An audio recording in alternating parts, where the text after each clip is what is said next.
We are. Let's go. Let's get this started. All right. Welcome. Hello, everyone. Happy second day of the year. It's January 2nd, 2025. This is my day two of 365 days. We are continuing the reading of Elsie Lincoln Benedict's book, How to Get Anything You Want. So this is reading number 11. If you miss any, watch the previous series. It's under playlists on YouTube. So let's jump right in. I have my sturdy pen. I love this pen. I got this from we were in Dublin, Ireland at that library, Trinity Library. Trinity Library. So beautiful. Okay. So we left off yesterday with the reading.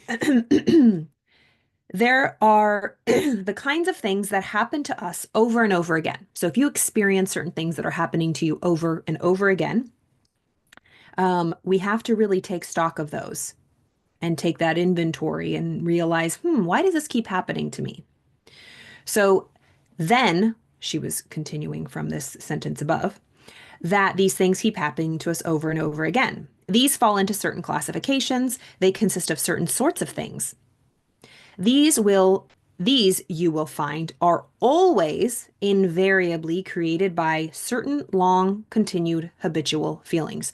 So it's our long continual habitual feelings, the feelings and the emotions that we continue to get involved with, give our energy, intention, and focus to, that continue to create these circumstances in our lives, and we continue to have the same things happen to us over and over and over again. She says they match, conform to, and exactly fit these habitual attitudes as a glove fits a hand. We talked about that yesterday. That's where we ended off. So it fits us like a glove. Our life out here is a perfect fit to what's going on in here. And if we don't like what's going on out here, we have to change the inside so the outside will match it. Now, these secret feelings that are in our subconscious mind, these secret feelings are the things which each of us must watch. We must be aware. We must do that work. Shut our eyes, go in. And when I talk about going into the subconscious mind, it's really going into your body, feeling what is the type of tension, anxiety, disturbance that you feel, right? What is going on in your physical body? Is your chest tight? Is your head tense? Is your jaw clenched? Do you have a pit in the middle of your stomach? Does your back hurt? Like, where are you feeling this tension, tightness, and pain in your physical body? That's really how we get in touch with our subconscious mind, or a little hack in my experience, because our subconscious mind dictates what the body does. And if you ever have, you're like, I just don't know, Carla, trust me. Consciously, I'm not aware, clearly, because it's subconscious, secretly hidden, as she says. But the way we tap in is, how do you feel? How is your state? Are you anxious? Are you angry? Are you resentful? Are you frustrated? Fearful? Then you tap into those feelings and you really get quiet. How do I feel? Find it in your body. Maybe it's all over, but like, where do you feel it the most? Like, where's the epicenter? And just start talking to it in your mind, right? Or out loud, do whatever you want. What are you trying to tell me? If this tension, if this feeling, if this pain could speak, if I could put words to this, what would it say? And that's very much likely what's going on in your subconscious mind. So she's saying these secret feelings are the things which each of us must watch, be aware of. For instead of being inconsequential, as we have often supposed, they are the real builders of our lives. So we think they're inconsequential because we're not consciously aware of them, but it doesn't feel that way. And our results don't. That's not inconsequential. My results, my bank account, the number on the scale, that's very consequential. And they are an effect of what's going on in my subconscious mind that I'm not consciously aware of. That's why we have to pay attention, right? Let's look at the mind here. I have a fresh coat of lip gloss on. I just put on this new, oh, look at it's disappearing in the green. How fun is that? The beauty of green screens. Isn't that fun? It's disappearing. Wait, there it is. How cool is that? Super cool. Okay. Okay. Wow. Oh, I was looking at the mind. Okay. All right, so we look at the mind, right? The stick person represents the mind because there is no image of the mind. The brain is not the mind. We can see the brain, but we can't see the mind. The mind is intangible, energetic force. So we use the stick person from Dr. Thurman Fleet, this mind model. This top part represents the mind. Oop, the bottom part represents the body. And the mind controls what the body does, and what the body does dictates our results in life. So what she's saying is our subconscious hidden secret feelings are the things in which we have to watch out for. Instead of being inconsequential, oh, it doesn't matter because I'm not consciously aware of what I'm thinking, we have to tap in and what are we feeling? These are the secret thoughts, the secret feelings and emotions that are creating our life truly. Because our results in life don't come from what we think consciously, they come from what we feel subconsciously. Because this dictates this and this dictates this. So she's saying,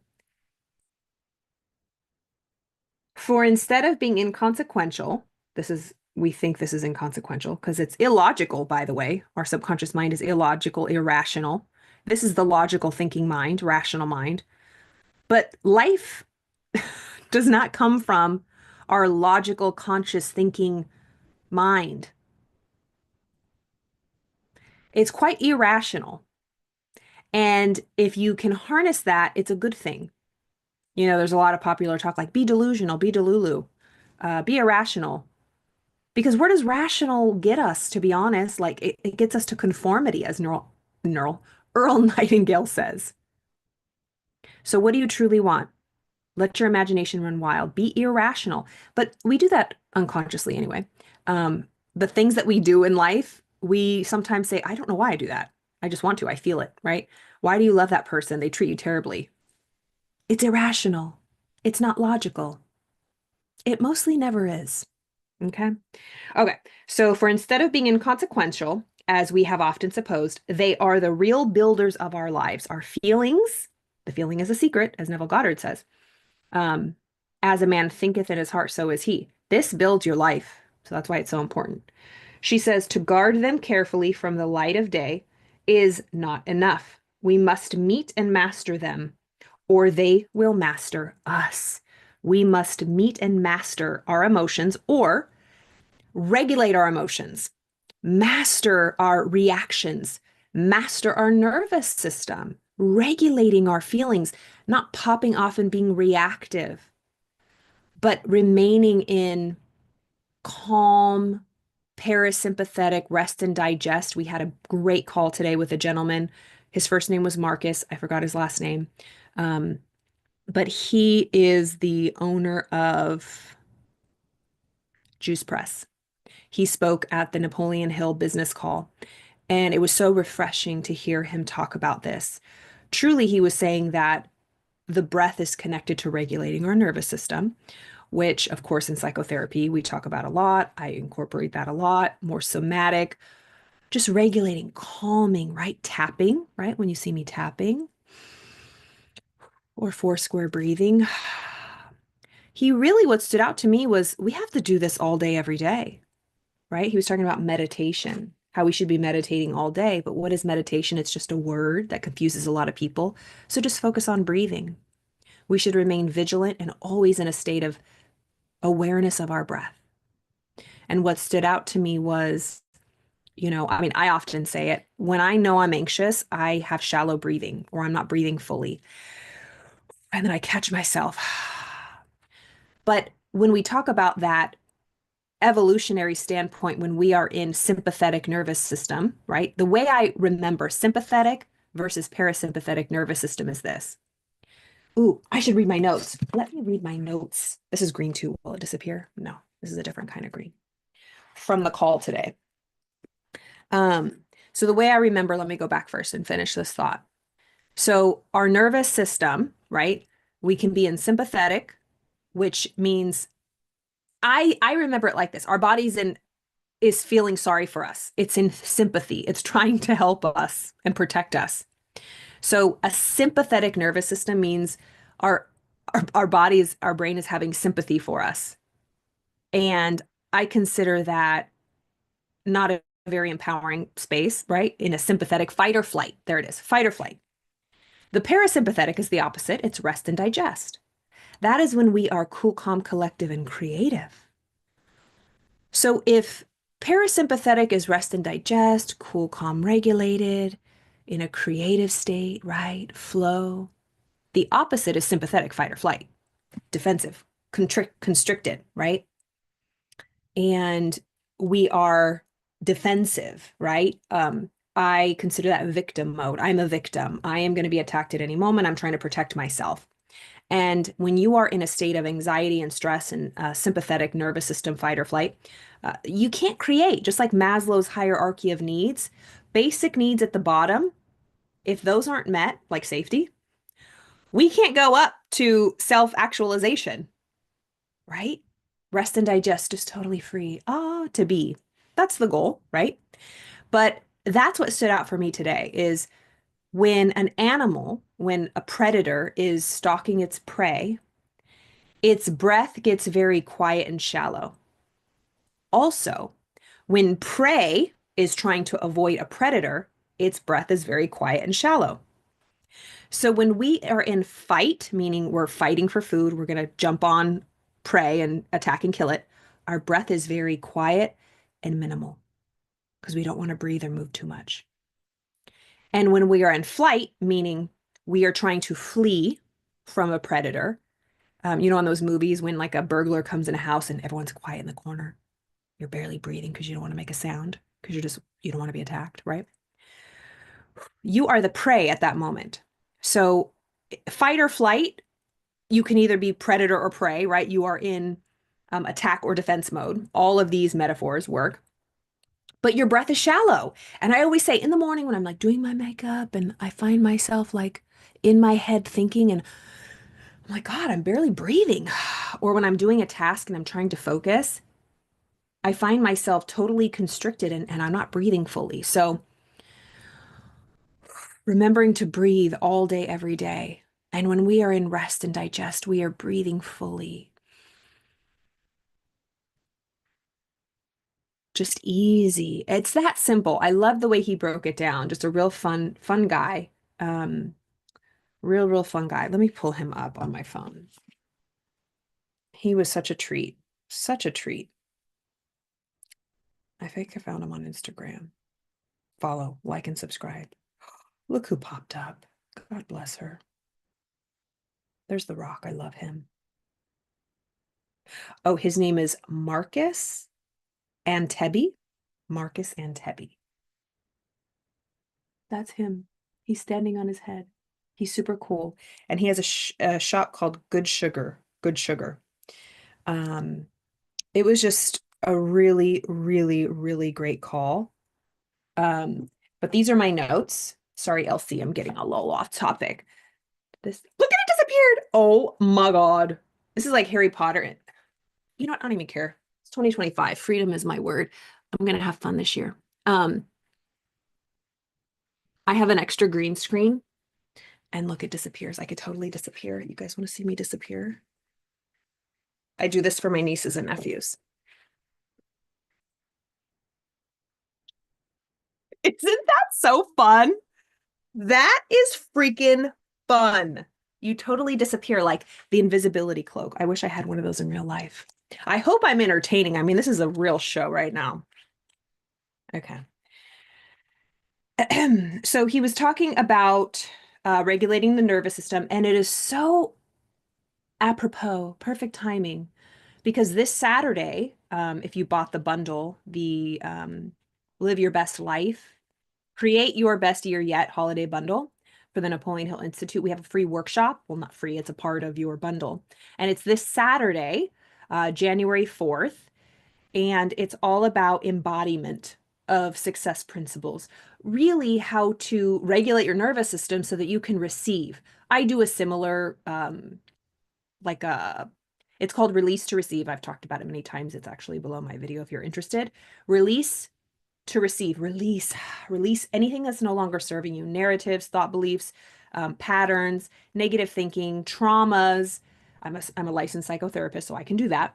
I do modalities that are more somatic body-based, like EFT tapping, EMDR, eye movement desensitization and reprocessing, as well as IFS, internal family systems. And that's all in that Release to Receive package. but it's about getting into the body, into the subconscious mind. That's really what it is. And releasing what no longer serves you, because in personal development and manifestation, why is it so difficult? We all read the same books. We all collect this data and this information. What is blocking us? We don't need anything else. We need to release what is trying to come in. Think about it. I wrote it somewhere. When you are in contraction, right? A tense person cannot receive. A tense vessel cannot, a closed vessel, right? Cannot receive. And that's what's happening when we are in fight or flight in that sympathetic nervous system. So a tense person cannot receive. When you're in flight, your manifestations can never arrive because you're not home. You're fleeing, you're flighting. So we shouldn't do anything unless you want to receive. If you're not happy, this is who I'm talking to. If you feel anxious, if you feel out of control, if you feel dysregulated in any way, you are the only one that can regulate your emotions by regulating your thoughts, because remember, your emotions come from your thoughts. What are you thinking? Your mind is a garden. Your thoughts are seeds. You can grow flowers or you can grow weeds. What are you growing in the garden of your mind? We have to be vigilant. Elsie Lincoln Benedict is saying it here. To guard carefully your mind. Be the master, or it will master you. We oftentimes, when we're trying to, or when people are trying to insult someone, they say, what a tool, what an idiot. He's a tool, she's a tool. Well, usually it's for men, but he's a tool, right? But what is a tool? They're being used. They're a ding dong. But we are all tools to our mind. We highly underestimate the power of our subconscious mind and what it takes to reprogram and change it. Although we can, and it's a process and we can get there, but there's always a new level. But that's what I was going back to, as he was saying today, is that we should meditate if we want to change all day, every day, meaning paying attention to our breath, simply just paying attention to our breath. It's so powerful, and we can regulate our nervous system through that, because our emotions are our attraction point. Our emotions, how we feel, our subconscious mind is what attracts. This is the attraction point. We think, we feel, we vibrate, and then we attract. We think, we feel, we vibrate, and we attract. So we think, we feel, and it gets sent out. We're vibrating into our body too. We're vibrating, and then we attract to us. As Napoleon Hill says, our brain, which is controlled by the mind, is both a broadcasting and receiving station. We are an electromagnetic being. Our thoughts are electric, our feelings are magnetic. So we are an electromagnetic being, always just in this flow. Out, in, out, in, out, in. Whatever thoughts we put out, we get back. Out, in. With all of that said, it was just so profound and it was so refreshing to hear that, when we are not manifesting, when we are not receiving, and our life isn't going the way we want, oftentimes it's not something that we aren't doing or we need to learn more of. It's something we need to stop doing, like freaking out and getting dysregulated and popping off and reacting and staying in that sympathetic fight or flight, anxious state. And he talked a lot about anxiety. Hello. And I talk a lot about how my addiction stemmed from anxiety, but in my theory, at least my experience in my personal life and in my clients' lives in therapy, is that mostly all maladies or mental health issues stem from anxiety and fear and unmet needs. And we are just trying to get our needs met. And we go in the outside to try to fill our needs or suppress our emotions because our needs aren't being met. And it was just such a wonderful discussion. So I'll just look at some of these notes here. It was how I say emotional sobriety, achieving emotional sobriety instead of emotional belligerency. Are you in control of your emotions, or are you just drunk on anger, hate, judgment, criticism?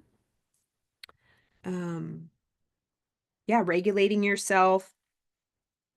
We must recognize what is causing our stress. What kind of thoughts do you have regularly? Where do you dwell? This is what Elsie Lincoln Benedict is saying. What is your prominent moods? What emotions are your homeostasis? Is it joyous and happy? Or is it tense, anxious, worried, and fearful? Yeah, it's a way of life to surrender to this, to surrender to life, right? What does that mean? To not get emotionally involved in every single thought that comes in your mind.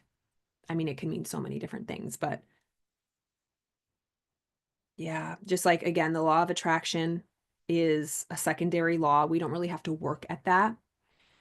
The only thing we have to work at is how we feel. The law of vibration is a primary law, and how we vibrate, that is what will dictate what we attract. So attraction just is a byproduct of how we vibrate. So how are you vibrating? How are you feeling?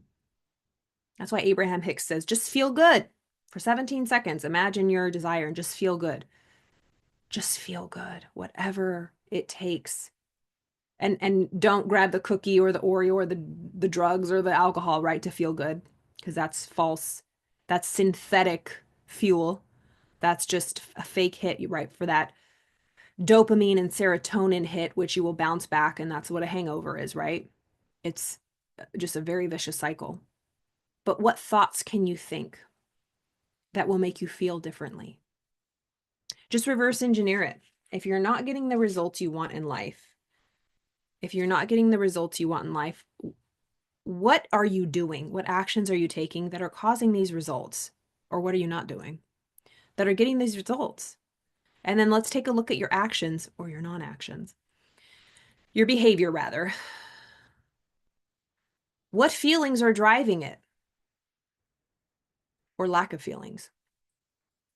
What's going on in your emotional life that is causing your behavior? And what causes your emotions, your feelings, your thoughts? So if you don't like your results, how are you acting? If you don't like how you're acting, you probably don't like how you're feeling. This is the culprit. You are involved in weed seed thoughts, trashy thoughts that aren't getting you the results you want. So let's reverse engineer it. It all starts with thinking. What are you thinking? Are you even thinking? Are you even thinking? Mental activity, though, does not constitute thinking. It's just a recycle of thoughts. Just like those studies say, we have, at least 60,000 thoughts a day, 90 to 95%, which are repetitive, and 80% of those which are negative. So just because there's stuff going on in here doesn't mean we're truly thinking. It's just like regurgitation, like when you're in an airplane and you just get that recycled air. We have to get new thoughts in, reach for new thoughts. That's why reading new books, praying, just asking for a thought. I share the story all the time of when I pray for a new thought. Please, I'm willing to have a new thought. Right now, I can't think of anything. All my thoughts are just garbage and they're making me feel terrible. I pray for a new thought. Please, God, give me a new thought. Give me a new thought right now. How can I see this differently? How can I see them differently? And it works. It always works. If you just get quiet and you ask for a new thought. Yeah, because we are chemically dependent. I talk about that a lot. Remember, our brain activity, we get these hormones, right? We fire and wire. When we think, it triggers a neural pathway, a neurotransmitter in our brain, and then our brain just washes our body with that chemical, with that hormone. And we can get addicted to those chemicals and those hormones. So we will continue to think the same thoughts to get that rush in our body, adrenaline, cortisol, that stress, fight or flight, right? We're always arguing with somebody. We're always looking for a fight. We're always trying to, be right, judge other people because we feel in control, we feel in power. And it just gives us that hit. It's like a type of drug because it is. We have the best pharmacy within our bodies. So if we want more, serotonin, the good, the happy, oxytocin, the healthy dopamine, just when you go on a good exercise or a run, or you have a good conversation or a beautiful meal, hold your loved ones, pet your dog, right? Read a good book, watch a good YouTube video or something, write a podcast. It's like, wow, you can just feel so like high as a kite, right? And it feels so good. So continue to put good things in your ear. That was the longest sidetrack ever. Okay. So she's saying we must, oh, this is so good. We must fearlessly inventory our stock of feelings, especially those which are most intense and those which have prevailed in our hearts over long periods. We were talking about this today again. You know, the 12 steps, take that fearless moral inventory, step 4. I say often 12 step your worry, 12 step your anxiety, 12 step your fear. Admit that you have a problem, that your life has become unmanageable. You can't get your mind right. You are just stuck in the negative. Surrender it. Take the fearless moral inventory. So she's saying we must fearlessly inventory our stock of feelings, especially those which are most intense and those which have prevailed in our hearts for long periods. So take inventory right now. Take stock. Go into that back closet, into your mind, into your body. And what kind of feelings are the most prominent? How do you feel most of the time? Especially those that are intense and that have prevailed for a long period of time. Have you been angry for a long time? Have you been bitter for a long time? Have you been frustrated for a long time? Like, what is the predominant feeling? Of course, we're all going to feel these different feelings throughout our life because we're human, but where do we dwell? What are most intense? What stands out to us most? No shame or blame or condemnation, like my friend Joseph Rodriguez says. But we have to just be honest with ourselves. Take that fearless moral inventory. For we shall make no headway in life until we do. Even then, we shall make none unless we apply what we have learned to improve our habitual moods. The universe is aligned, I swear. So nothing's going to happen unless we apply what we're learning. And that's the problem with most people when it comes to their development, their personal development. We can read all the books, we don't apply it. We don't take any of the action.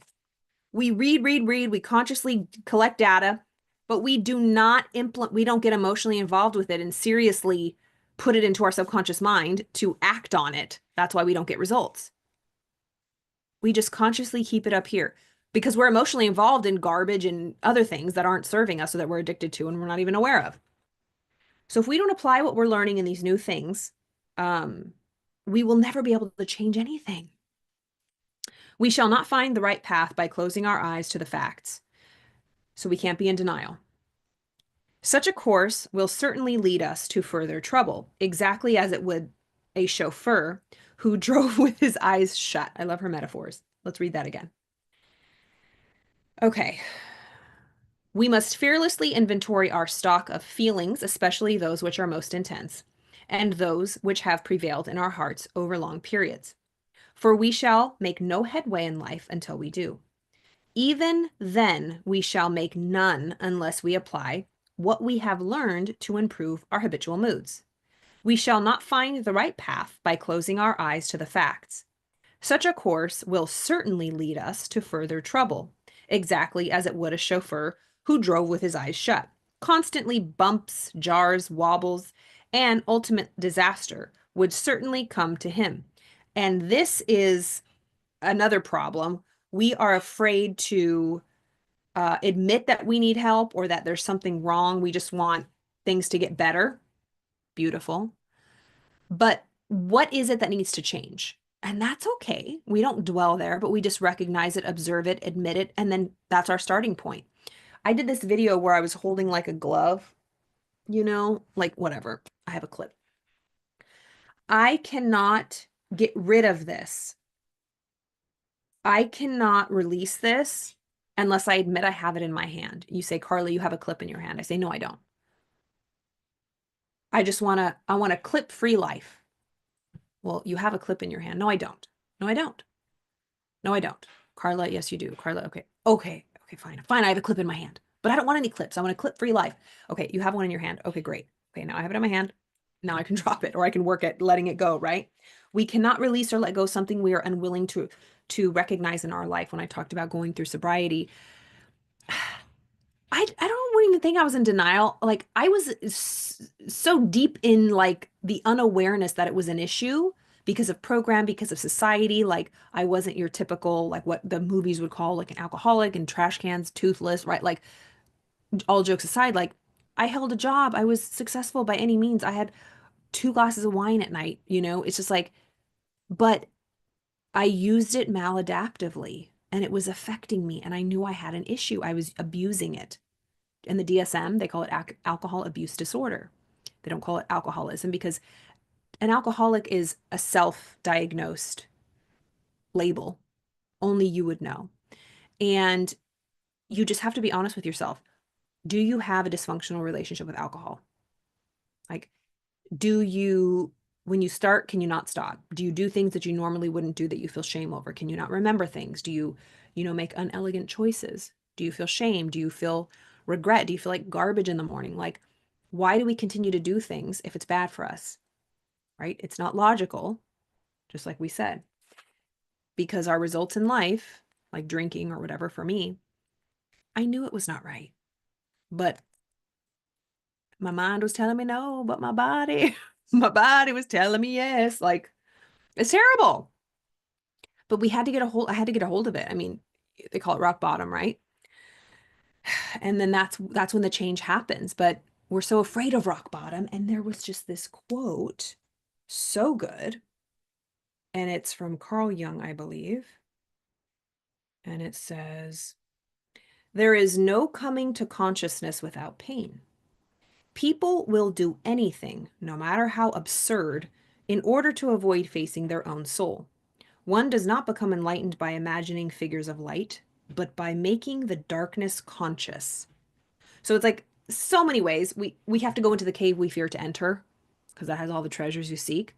It's scary to go into the darkness. We all just want to be in light. We just want to be in light. We want to be in love. We want to just be up, up, up without going into the dungeon and cleaning out the basement. That's the work. And you're human. There's nothing wrong with it. We all have it, so don't try to be perfect and deny it. I thought I was like, no, I don't need any help. I'm good. It's like, no, you ain't. No, none of us are. Let's be honest. It shows up in different ways, but we all have character defects. We all have our stuff.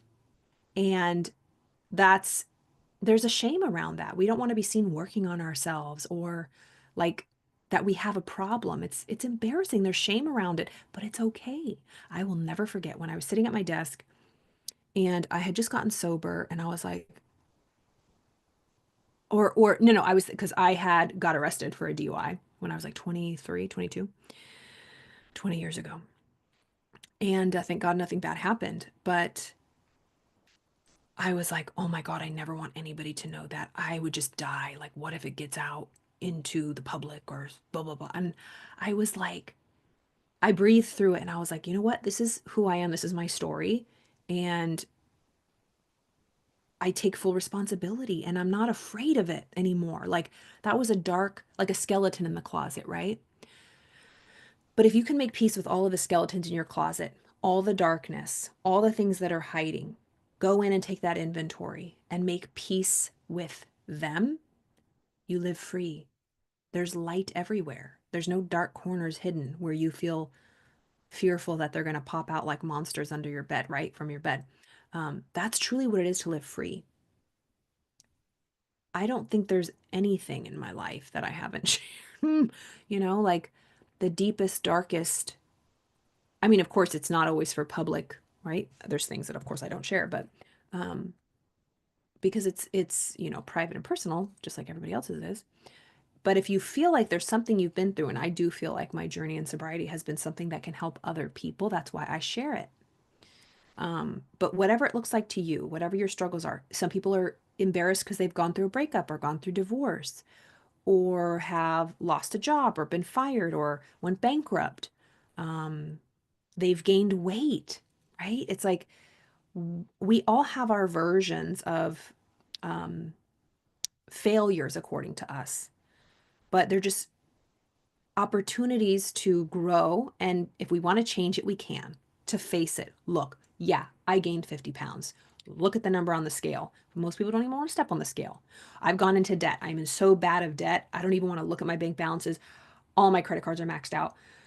Oh, all my student loans, like, oh, look at it. It's okay. You can't change anything if you don't look at it. She says we cannot find the right path by closing our eyes to the facts. We can't deny it. So if you've been avoiding something, say, there's something funky going on in your relationship, look at it. Talk to your partner about it. If you know you haven't been good with your finances and you're in debt, look at your debt. Look at it. Look at your bank account. If you know you've been eating off and you feel just gross in your body, step on the scale. Like, start somewhere. You have to look at it. Because she says if you do not look at it, if you don't look at it, it'll certainly lead to further trouble. Exactly as it would if you're driving with your eyes closed. You are surely going to run into something worse. This lesson is designed with one end in view, to prepare you to open your eyes to one of the most far-reaching principles in human life. So gently, kindly point out to you the proof so evident in the lives of others that as a man thinketh in his heart, so is he. Oh my God. As a man thinketh in his heart, so is he. I love this book. All that we achieve and all that we fail to achieve is the direct result of our own thoughts. As a Man Thinketh is a classic in the truest sense. Yes, it is. If you don't have this book, please get it. It's actually free. It's free 99 if you have an iPhone or even an Android. I'm sure if you look in the book apps and you just type in As a Man Thinketh, you can get a PDF free or even an audio for free. They're free all over YouTube. As a Man Thinketh. If you have not read this book, did I read the whole thing? I think it's actually on my YouTube somewhere. I've read it so many times. I love him so much. My favorite chapter is effect on thought of thought on circumstance.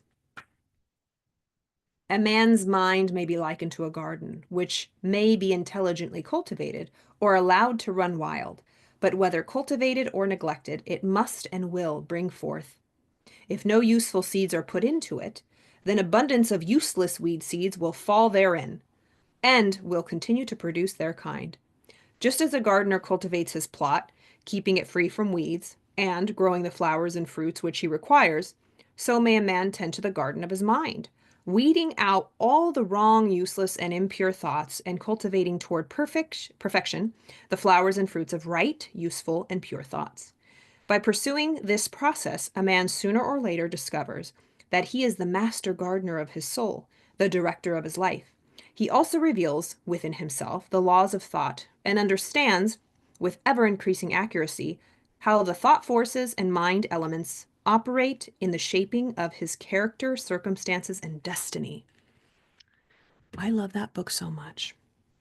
We'll end there. She says, As a man thinketh in his heart, so is he. For as a man thinketh in his heart, so does he act. As he acts, so does he build habits. And habits, in the final analysis, literally create our lives and all the important things in them. This is what she's saying. For as a man thinketh in his heart, so does he act. And as he acts, so does he build the habits and the final outcome of all the important things in his life. So the Greeks and the Egyptians, the word psychology representing the mind, psychology, psyche means the mind. No, psyche means the soul or the spirit. And ology means the study of. So psychology truly meant the study of the soul or the spirit. So this is what they meant by the psyche, the study of the soul or spirit. Your true heart of hearts is in your subconscious mind, not the beating heart in your chest, the beating sac of tissue in your chest. This is your true heart of hearts. As a man thinketh in his heart, so is he. Guard your heart, guard your mind with all your might, because all of life comes from it. Yeah, this is so good. We will end there. We will pick up. So today was day 11, or video 11. Today is day 2 of my everyday. Pray for me that I will do every day. This is beautiful Dawn Greens. If it is to be, it's up to me. And I have a little affirmation written on what I always say. Everything always works out for me in the most miraculous ways. God goes before me, making my way sure. Yes, it does. And then I have a little bookmark, take me to the ocean. Okay, I don't know where I got that. It was like a free gift. Anyways, I hope you enjoyed this. I felt no energy. I was sitting on the edge of my bed and I was like, I do not want to do a video right now, but this is what accountability is. I made a decision. I made a committed decision to do a video every day. And I don't know if they'll always be this long, but this is what it is. This is what it is. And I'm grateful to be here. And if you're still watching, thank you so much. Tell me what you thought, what stood out to you. I can't wait to continue this. I hope you have a beautiful, beautiful weekend. Tomorrow's Friday. I'm excited. And I hope you're having a wonderful new year so far. Protect your mind, protect your heart, breathe, regulate.